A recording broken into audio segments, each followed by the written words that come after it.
kopi dari Jawa tadi, ya, itu kemudian memecahkan lelang tertinggi di Amsterdam, dan itu sekaligus membawa predikat di Pulau Jawa, itu menjadi kebun kopi kedua tertua di dunia setelah Mocha dari Yaman. Ini fase pertama. Bogeng Cengel selalu bergembira bersama-sama, bercerita apa saja. Bogeng Cengel selalu menghibur orang-orang semua.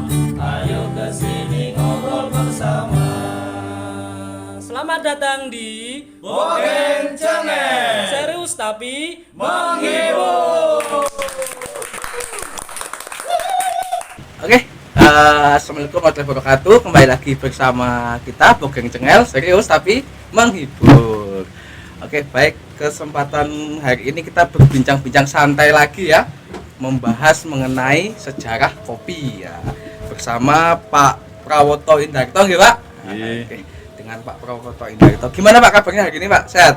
Sehat, Alhamdulillah sehat. Oke, sedikit biodata mengenai Pak Prawoto Indarto.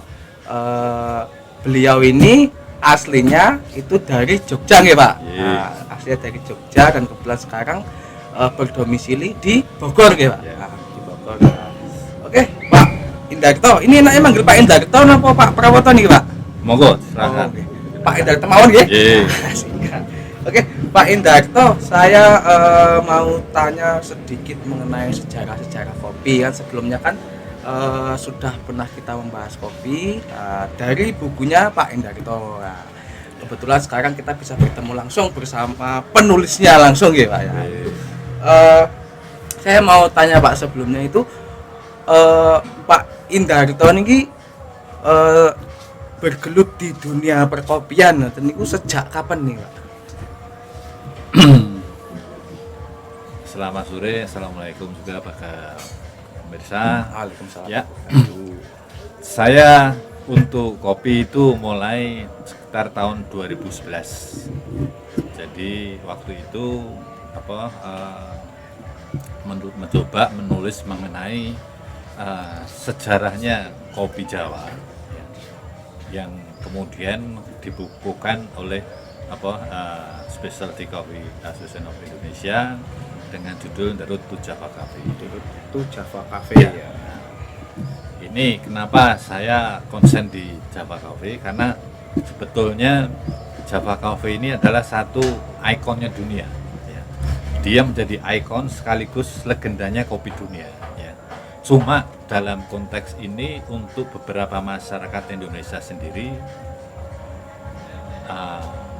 boleh disebut ironis ya, itu kadang-kadang tidak mengenal yang namanya Java Coffee ya. Satu saat saya sempat dalam penelitian awal itu sempat membuat satu survei kecil-kecilan di satu istilahnya pameran Inakraf. Jadi saya ada satu booth kecil untuk survei mengenai kekuatan Java Cafe. Di booth itu atau di event ini itu dikunjungi ya, itu sekitar 115 negara. 115 negara. 115 negara. Lah, kalau dari masyarakat di Indonesia sendiri atau masyarakat lokal, kalau saya tanya mengenai Java Coffee ya, itu jawabannya ada dua ya. Satu adalah kopi jagung, atau yang kedua adalah ada ya kopi yang namanya Java Coffee. Nah, ini berbeda sekali ya dengan posisinya kalau kemudian saya itu istilahnya menanyakan kepada beberapa orang dari luar, misalnya entah itu dari Belanda, dari Jerman, dari Amerika ataupun juga dari Inggris. Kalau saya bilang kopi ya, dia itu hanya akan dalam bahasa geraknya dia akan mengatakan tidak, angkat bau, tidak gitu, Menolak gitu Pak. menolak. Kalau kopi ya, dia hanya menolak. Tapi kemudian saya ingin mengetes mengenai kekuatan brandnya Java Coffee ya. Kemudian saya sampaikan Java Coffee, dia menengok, dan kemudian waktu itu saya ambil produk ini dari PT PN 12 karena itu adalah kebun terakhirnya kopi Jawa Coffee. Dan saya kasih lihat dia baru minum, ya, dia baru minum. Jadi kalau hanya kopi saja, ya, itu dia tidak minum. Tapi kalau Java Coffee itu adalah minum. Sementara di masyarakat lokal kita, Java Coffee itu adalah kopi jagung atau tidak. Oh, berarti pandangannya dari masyarakat kita, masyarakat Indonesia itu Java Coffee itu adalah kopi jagung nih tadi. Betul. Karena itu kopi lama kan, Kopi lama. Ya. Oke, jadi itu ya teman-teman, juga kebetulan kita di sini ada membawa beberapa buku hasil karya tangan dari Pak Indarto sendiri. Sebenarnya itu ada berapa buku Pak yang sudah diterbitkan dari Pak Indarto sendiri?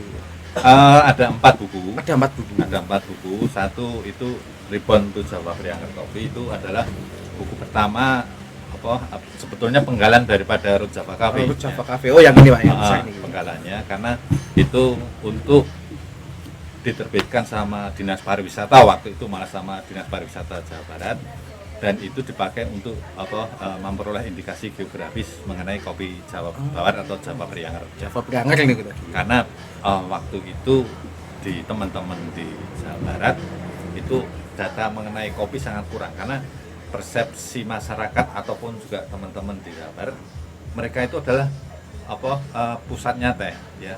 Jadi sekitar 70% produksi teh nasional itu dari Jawa Barat. Jawa Barat itu identik dengan teh, sehingga ketika bicara kopi, ya, itu boleh dibilang mereka sempat tidak ada data. Saya menjelaskan di situ bahwa ternyata di Ripon itu ternyata bahwa Jawa Barat itu menjadi salah satu cikal bakalnya atau tempat di mana produk Java Coffee ini lahir atau dideklarasikan. Tidak hanya di Hindia Belanda waktu itu, Indonesia, tapi justru mendapat pengakuannya itu daripada pasar di internasional, terutama di pasar Eropa. Oh, jadi memang sebenarnya itu kalau menurut sejarah dari yang Pak Indarto tulis itu malah terbitnya cikal bakal kopi itu tadi malah dari Jawa Barat ya, untuk yang di Indonesia. Ya. Nah, itu jadi ini ya teman-teman ya, ada kebetulan kita punya 2 buku dari Pak Indarto sendiri. Yang pertama itu ada Absolute Cafe ini ya teman-teman ya, bukunya. Mungkin kalau kalian membaca itu nggak cukup sehari 2 hari, karena memang dari bukunya ini sendiri banyak membahas mengenai sejarah-sejarah dari perkembangan kopi di Indonesia. Nah, terus kemudian yang kedua itu ada The Root to Java Cafe. Ya, ini ya teman-teman ya bukunya. Kebetulan kita punya 2 saja, yang 2 lagi kita belum punya ya Pak Indarto ya.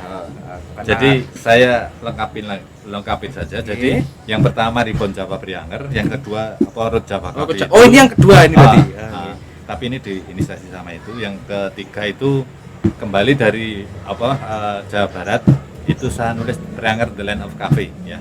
Ini ini karena waktu itu ada permintaan dari Pemda Jawa Barat, dari Pak Heriawan, kemudian minta untuk menuliskan itu. Yang keempatnya adalah Absolute Coffee. Oh, yang ini. Absolute Coffee ini adalah sebetulnya bagian keduanya daripada ceritanya Root Java Cafe. Jadi kalau Root Java Cafe itu dari awal sampai di penyakit karat daun, yang kemudian menyerang kopi Arabica di seluruh Pulau Jawa, tanah Jawa di Asia itu hilang. Kemudian kebetulan Jawa Barat beralih kemudian ke teh, ya. Nah, sementara justru di Absolute Coffee ini adalah cerita mengenai pasca penyakit karat daun sampai dalam tanda kutip hari ini potensinya. Potensinya. Nah, itu sih Pak Indarto, ini kan saya kan sudah sempat membaca sedikit ya mengenai silsilahnya atau sejarah dari kopi itu sendiri di Indonesia di buku The Root Java Cafe tadi. Mumpung ada penulisnya langsung ya teman-teman, kita langsung membahas bagaimana sih Pak, maksudnya sejarah perkembangan kopi di Indonesia itu sendiri bagaimana. Ini sebetulnya ada 2 versi ya. Satu versi itu yang menjelaskan bahwa kopi dibawa oleh istilahnya orang-orang VOC, ya. Yang kedua, ya, itu bahwa kopi jauh sebelum VOC itu membawa bibit kopi ke Indonesia atau wilayah Indonesia, itu pernah katanya ini masih juga harus kita selidiki kembali ya, karena itu dari jadi kopi itu dulu berkembang ya, itu di Jazirah Arab, terutama di Jazirah, itu menjadi bagian daripada komunitasnya para kaum muslim, di mana orang-orang yang naik haji biasanya itu kemudian mereka membawa bibit kopi yang kemudian ditanam di wilayahnya. Nah, ini yang hipotesanya itu ada di Padang sama di Aceh ya. Tapi ini dalam tanda kutip ini nggak ada literaturnya yang lengkap ya. Mungkin sementara dari VOC itu sangat lengkap sekali, sangat lengkap ya, itu yang kemudian saya bukukan menjadi di sini. Ya, Kalau di buku yang saya tulis dengan data Belanda ini itu ada dua versi, ada dua kali. Satu yang pertama itu 1696 ya. Itu ditanam di daerah Kedaung di sekitar Jakarta, tapi itu gagal dalam tanda kutip karena ada gempa sama banjir ya. Jadi tanamannya mati ya. Bukan karena kontur tanahnya ya, memang karena bencana alam ini ya. Yang kedua 1699 ya, yang ini dibawa sama ada kembali kemudian ditanam di daerah sekitar Batavia juga, yaitu mulai dari Master Cornelis atau Kampung Melayu sampai di ada beberapa wilayah itu, termasuk ada di daerah Sukabumi juga ya. Nah, dari sini kemudian tahun 1706 ya, hasil kopinya ini kemudian dibawa ke Belanda untuk dilakukan analisa ya. Apakah kopinya ini bagus atau tidak? Ternyata hasil analisanya bagus, sehingga kemudian tahun 1707 itu ada perintah dari Belanda untuk kepada Gubernur Jenderal VOC di Batavia agar kopi segera ditanam di Indonesia atau di Pulau Jawa. Karena waktu itu ya secara personal atau istilahnya secara SDM, sumber daya manusianya VOC itu sangat sedikit, sehingga Gubernur Jenderal itu mengundang para bupati Priangan ya, untuk diajak menanam kopi di wilayah para bupati tersebut. Nah, ini ada satu yang kemudian ini disepakati, dan perjanjian ini kemudian disepakati atau kemudian dikenal dengan nama Coffee Stelsel. Itu tahun 1707 ya. Coffee Stelsel gitu. Coffee Stelsel ini khusus mengenai perjanjian antara Gubernur Jenderal di VOC dengan para bupati Priangan ya. Sehingga waktu itu pola penanamannya hanya ada di sekitar Priangan saja, di wilayah Priangan saja, belum seluruh di Pulau Jawa ya. Nanti itu fase keduanya. Nah, dari sini kemudian karena VOC itu adalah istilahnya mitra dagang atau istilahnya dia pedagang, sehingga sama VOC kemudian dikembangkan tidak hanya kopi tapi juga hasil pertanian ataupun perkebunan yang ada di wilayah bupati masing-masing, itu kalau bisa dijual kepada VOC. Berarti bukan hanya kopi ya? Tidak hanya kopi ya. Kemudian perjanjian ini juga berkembang yang kemudian disebut menjadi Priangan Stelsel atau sistem Priangan ya. Sistem Priangan ini tetap mengacu bahwa kopi adalah sebagai tanaman wajib. Nah, ini adalah fase awal ya. Dari situ kemudian tahun 1707 itu dilakukan gitu ya. Benih kopinya dari mana? Benih kopinya untuk Priangan, Bupati Priangan Barat itu dari Batavia, untuk Bupati Priangan Timur itu dari Cirebon ya. Kemudian tahun 1711 itu ada satu Bupati Cianjur itu yang menyerahkan sekitar 400 kg ya kepada VOC, yang itu kemudian dibawa di Amsterdam untuk dilakukan lelang ya. Nah, di 1711 ini kopi dari Jawa tadi ya, itu kemudian memecahkan lelang tertinggi di Amsterdam, dan itu sekaligus membawa predikat di Pulau Jawa itu menjadi kebun kopi kedua tertua di dunia setelah muka dari Yaman. Ini fase pertama. Fase Jadi, pertama nih. karena waktu itu kopi menjadi sangat eksklusif sekali, hanya ada di Yaman sama di Indonesia. Jawa. Jawa pun itu masih sebatas di Priangan.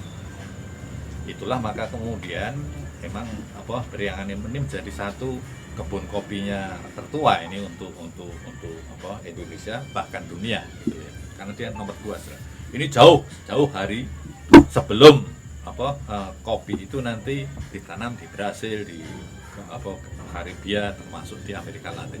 Jadi hanya 2 tadi. Berarti memang sebelumnya ditanam di Amerika Latin, di Brasil dan di negara-negara yang lain, malah sebenarnya Indonesia itu tadi sudah menanam kopi tadi. Sudah Menjadi kebun ya. tertua kedua setelah di Yaman itu ya. tadi. Oke. Berarti kan sejarahnya kan gini Pak ya, kalau kita membaca di buku-buku sejarah atau mungkin pada saat kita belajar di sekolahan itu Pak ya, kan kita kan mungkin akan digiring opininya kan bahwasanya kalau pada zaman penjajahan dahulu itu kan perebutan kekuasaan dan rempah-rempah ya. Ternyata sekarang setelah bertemu dengan Pak Indarto sendiri, bukan hanya itu saja Pak ya, ternyata ada di balik layar itu tadi, di balik perebutan kekuasaan tadi, ternyata memang ada salah satunya dari perebutan biji kopi ini tadi Pak ya, perkebunan kopi ini tadi. Bisa ya, dalam tanda kutip gini, bahwa kedatangan Belanda ke Indonesia ya, itu dalam konteks perdagangan. Ya, sehingga dia menggunakan satu kekuatan ya, secara dalam tanda kutip kekuatan politiknya termasuk dengan senjatanya itu untuk melakukan atau menggiring perdagangan mereka menjadi survive gitu kan, menjadi berhasil.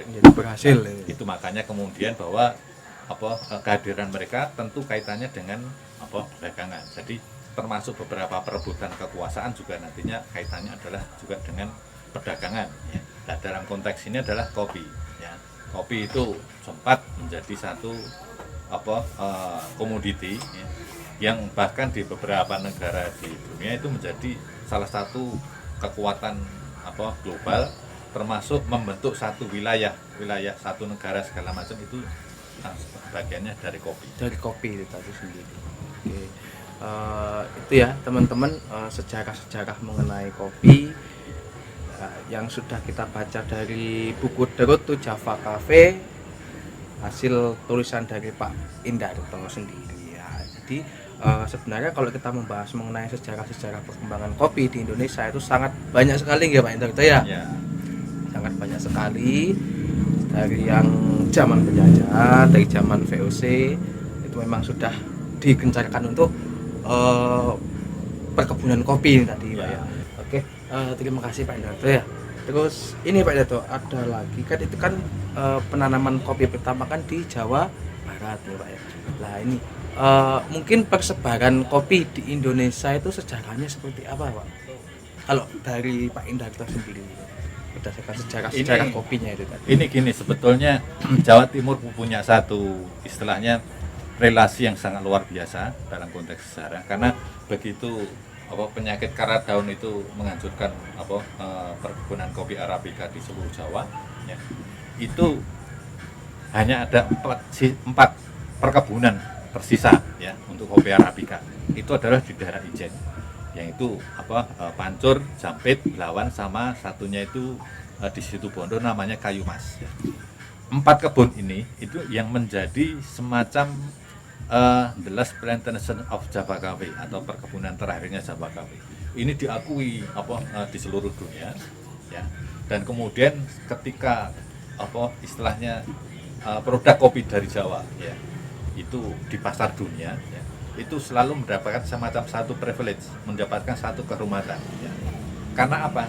Karena begitu yang tadi di Jawa habis tadi hanya 4 kebun tadi ya. Karena hampir 90% perdagangan kopi di pasar dunia itu adalah basisnya Arabica waktu itu ya. Sehingga seluruh produk kopi premium di pasar dunia, entah itu dari negara manapun, itu selalu dinamakan dengan nama Java Cafe.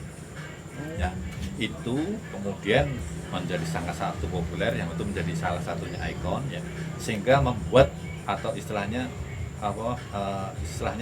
kemudian dikenal Java itu menjadi identiknya dengan kopi.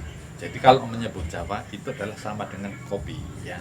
Nah, itu yang kemudian jadi sangat luar biasa. Nah, itu ada 4 tadi ya. Yang kedua ketika ini habis tadi dari Arabica tadi habis, pemerintah Belanda serta para pengusaha swasta Belanda itu kemudian mengalihkan ke Liberica. Tapi karena Liberica produktivitasnya sedikit, maka itu dianggap itu kurang untuk kurang lah untuk menarik penghasilan, menghasilkan satu profit bagi mereka. Kemudian datanglah yang namanya Robusta ya. Kedatangan Robusta ini ya kebetulan ya itu ditanam di Jawa Timur. Di mana? Justru ada di Malang. Waktu itu lokasinya ada di 4 kebun ya. Di 4 kebun satu ada di di 3 kebun ya. Sumber Agung ini juga sudah hilang. Kemudian Kalibakar kemarin itu kita tinjau juga sudah terbengkalai ya. Satunya lagi itu saya lupa, itu ada di daerah Gresik ya. Nah, tapi Belanda itu punya satu kebun semacam penelitian atau pusat pengelolaan perkebunan gitu ya. Itu adanya di Bangelang. Itu termasuk kemudian bibitnya ada ditanam di Bangelang situ ya. Nah, ini dari sini nantinya ya, dari 3 kebun atau 4 kebun ini nantinya yang kemudian akan menyebar ya ke seluruh perkebunan kopi yang ada di Indonesia. Jadi kemudian menggantikan beberapa kopi Arabica yang sempat ditanam dan kemudian hancur menjadi sehingga posisinya sebetulnya Jawa Timur itu punya satu kekuatan. Satu, dia punya nilai di Arabica, sejarahnya yang luar biasa Arabica. Yang kedua, dia adalah punya nilai di Robusta. Dan Robusta sendiri posisinya sebetulnya adalah di Malang. Ya, ini menjadi satu fenomena yang sangat luar biasa. Karena apa?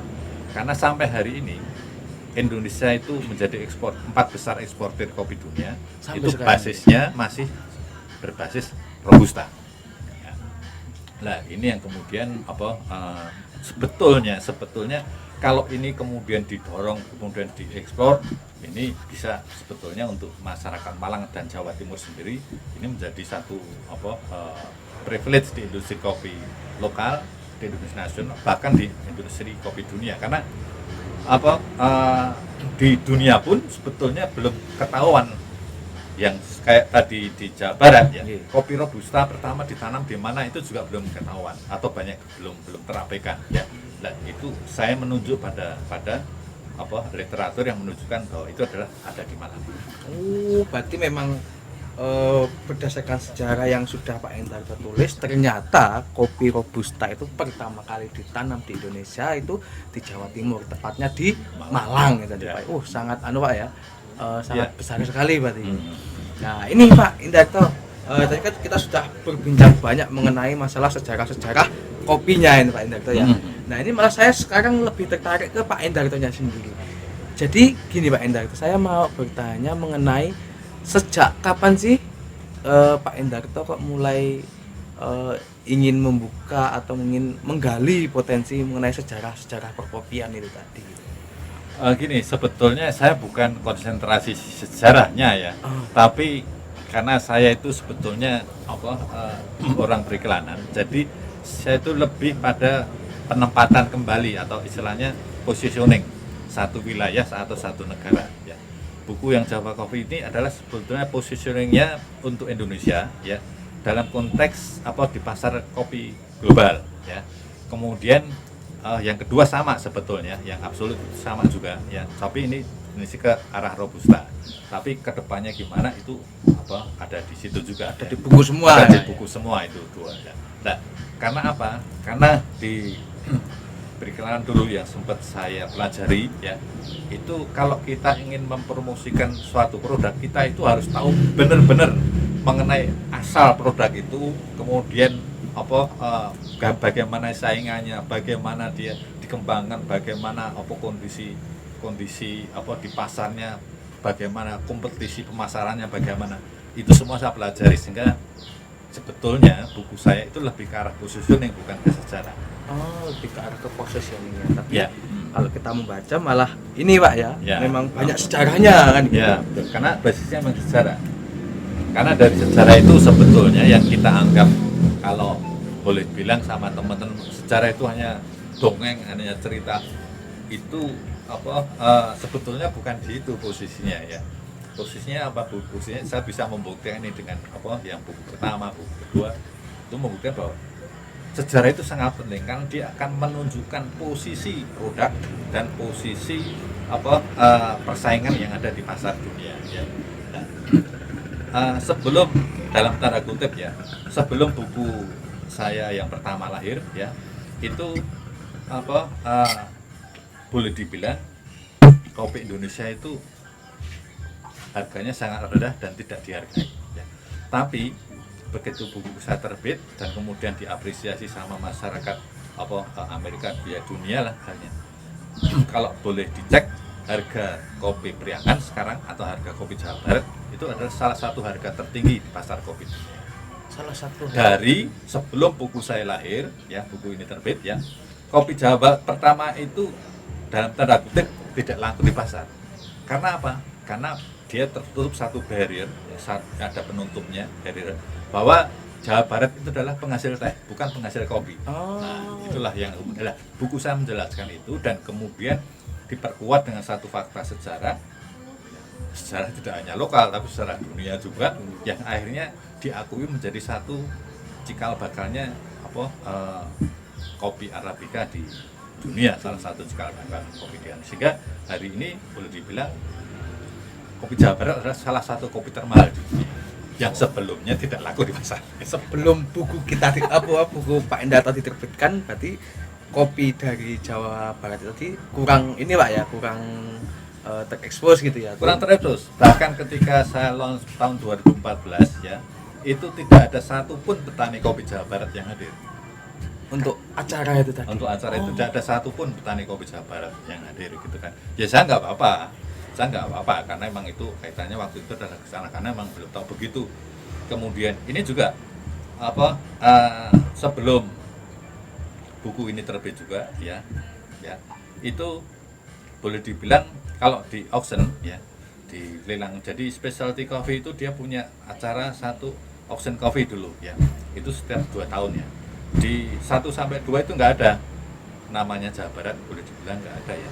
Nah, begitu buku saya terbit ya, saya launch ini bulan Mei, kemudian Oktober Asia mengundang satu lelang, kopi Jawa Barat sudah langsung terangkat. Karena itu di lokal, itu di lokal, dan akhirnya di 2016 itu kemudian di internasional lah. Yang ada satu kejadian dalam tanda kutip lucu, tapi ini juga hanya jasjuk aja ya, hanya lucu. Itu adalah satu ketika dinyatakan waktu itu produk kopi Muntang dari Pak Ai dan juga dari Pak Wirdan itu atau kopi Jawa Barat itu menang di Atlanta di tingkat dunia ya, itu Pak Heriawan sama Kadisbunya sempat heran, loh ngapain? Karena tanda kutip nggak ngapain, tiba-tiba ada kopi Jawa Barat langsung juara dunia. Wah, akhirnya itu sehingga kemudian tahun 2000 itu sempat dikumpulkan. Nah, saya sempat waktu itu hadir, dan kemudian saya bilang sama Pak Heriawan tolong diprint maksud saya ini untuk kedai kopi ataupun juga hotel-hotel yang ada di Jawa Barat itu ada buku ini, itu menjadi satu literatur ya. Tapi kemudian bergesernya jadi Priangan The Land of Coffee itu tadi ya. Nah, saya sempat bilang tanya kepada petani waktu itu yang hadir, saya bilang yang sudah bertani kopi selama 15 tahun siapa? Langsung hanya satu. Yang 10 tahun berapa? 2 ya. Nah, saya tanya harga bin tahun 2009 berapa? Harga bin waktu itu masih 12.000 atau berapa? Sangat murah sekali Pak. Saya bilang habis Pak Ayu menang, harga kopi di Jawa Barat sekarang berapa? Itu sudah 70, sudah 90 ribu. Langsung naik drastis Pak ya.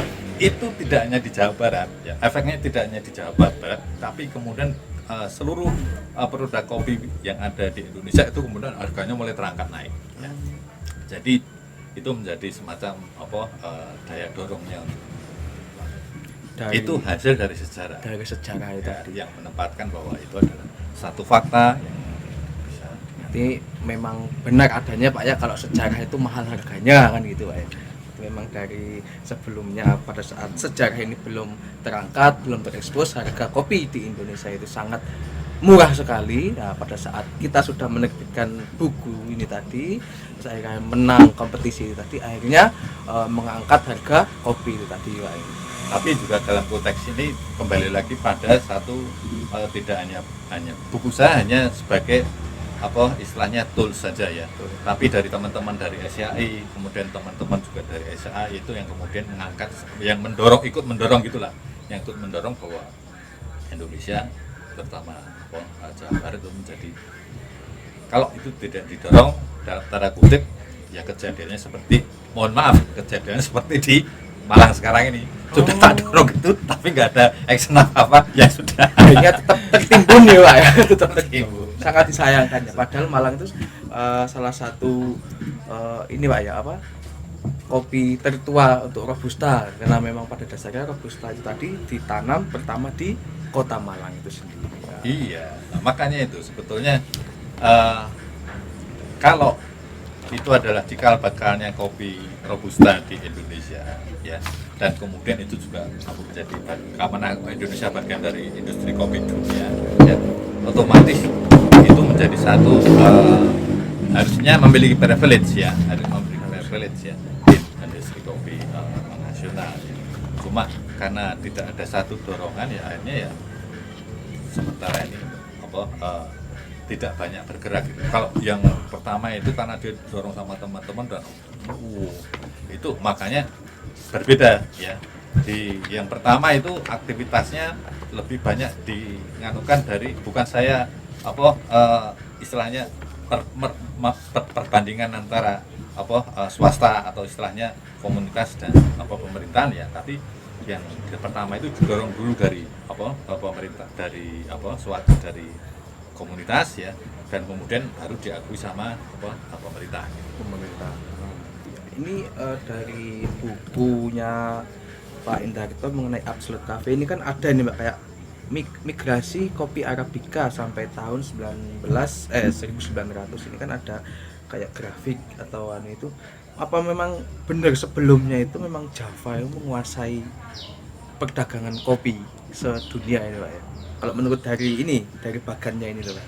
Iya, benar. Jadi gini, lah ini yang sampai hari ini kadang-kadang ini pengetahuan ini tidak banyak sampai pada teman-teman praktisi kopi, sehingga kadang kita masih merasa rendah diri ya, merendah diri dengan ketika ada kopi-kopi misalnya dari Amerika Latin ataupun dari Karibia yang datang ke kita gitu, wah kita sudah wow dulu gitu. Nah, padahal kalau kemudian kita beralih ke sini, ini akan membuat satu kebanggaan ya. Kebanggaan ini sangat diperlukan, sangat diperlukan oleh kita, karena biar kita tidak rendah diri bahwa kita sebetulnya adalah superior bukan inferior gitu loh. Superior coffee. Superior bukan inferior. Jadi memang ini bisa dibuktikan karena ini memang hasilnya dari bukan asal buat Pak ya, ini memang sudah ada Setiap ada itu ada referensinya ada. Memang sudah ada referensinya sendiri dan ini memang sudah dibuktikan ini Pak ya.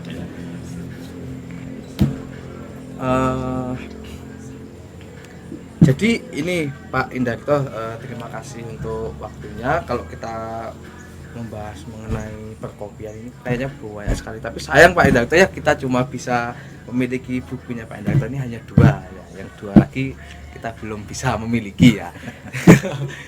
Karena itu ya, tapi sangat disayangkan ya teman-temannya, karena sebenarnya kalau kalian membaca sejarah-sejarah dari buku yang diterbitkan oleh Pak Indarto itu sendiri sangat menarik menurut saya Pak ya. Menurut saya itu sangat menarik, sangat keren. Cuman kenapa kok di Indonesia sendiri itu kurang gitu loh.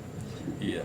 Kenapa kok sangat kurang sekali untuk sejarah mengenai perkopian itu tadi. Sebenarnya kan kalau kita membaca dari buku-buku ini kan perkopian Indonesia itu kan sudah memegang hampir 90% perdagangan dunia itu tadi Pak ya. itu sebenarnya hal apa sih Pak yang membuat kenapa kok sejarah-sejarah kopi itu kok kurang di Indonesia? Ya tadi itu yang saya bilang bahwa sejarah itu hanya dianggap sebagai cerita, sejarah itu hanya sebagai dianggap dongeng, dan dia tidak memiliki satu korelasi dengan hari ini. Padahal hari ini sebetulnya kalau kita mau bicara hari ini sama ke depan itu ditentukan dari masa lalu atau hari sejarah. Nah, itu kita kadang-kadang teman-teman, bukan saya nganukan, tapi misalnya di kopi mereka lebih suka dalam tanda kutip mempelajari brewing, mempelajari roasting, karena itu bisa langsung menghasilkan. Di sejarah nggak ada hasilnya.